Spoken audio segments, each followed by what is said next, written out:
Krishna, dear devotees, and welcome back to my channel, The Devotee Girl. So today is very auspicious Vamana Dvādaśī. Such a divine and a beautiful day. You know, every time this day comes and my heart feels so full because it's not just a day, it's not just a story, it's a living reminder of how unlimited the Lord's mercy is. So grab a comfortable spot, close your eyes if you like, and let's together enter this beautiful pastime of our tiny yet unlimited Lord Vaman. So now let's talk about this divine appearance. Imagine this scene. The peaceful ashram of Kashyap Muni. Aditi Maya is praying with tears in her eyes, begging the Lord to protect her children, the demigods, who had been defeated by the mighty King Bali. And then the moment comes. The Supreme Lord appears, but not as a grand warrior, not as a fierce protector, but as a tiny glowing Brahman boy. His skin like fresh rain clouds, his eyes like lotus petals, and a sweet smile that could melt everyone's heart. Well, Srila Prabhupada says that when the Lord appears, he chooses a form that perfectly fulfills the need of the moment and teaches us the highest lessons. Well, isn't it amazing that even demigods were stunned that such majesty in such a small form? Now let's go directly to that scene where this great yagna of Bali Maharaj is taking place. Now picture the other side where King Bali's grand sacrifice is taking place. Thousands of Brahmins chanting mantras, the air filled with the fragrance of ghee and flowers and the sounds of drums and conch shells. And into that royal assembly walks this tiny boy, holding nothing but a wooden umbrella and a begging stick. Everyone steps and the noise fades. And Bali, the most powerful king of that time, gets up, folds his hand, and offers him a seat with the greatest respect. Lord Vaman looks up and says so sweetly, "O king, I'm a simple brahmachari. I just need 3 steps of land to perform my worship." Well, here Srila Prabhupada explains this that the Lord does not need anything from us. He already owns everything. He just wants to see our willingness to surrender, even if it is something very small. And then comes the scene of cosmic expansion.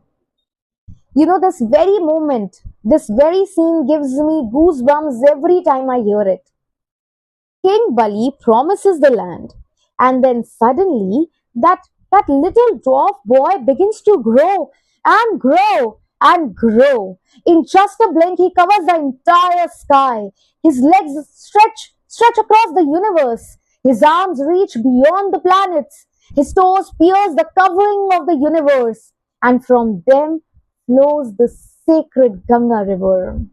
The entire creation is stunned. The demigods start offering prayers and Bali realizes this is no ordinary Brahman. This is the supreme personality of Godhead himself. With 2 steps, Vaman covers everything Bali owns, the entire universe, and there is no place left for the 3rd step. And here's the beauty. Instead of fear and anger, Bali smiles, folds his hand and bows his head. "My Lord," he says, "place your 3rd step on my head. Everything I have is yours." Srila Prabhupada says, this is the perfection of life, to place even our false ego at the lotus feet of the Lord. Isn't this scene powerful? So after this most powerful scene, here comes the reward of the surrender.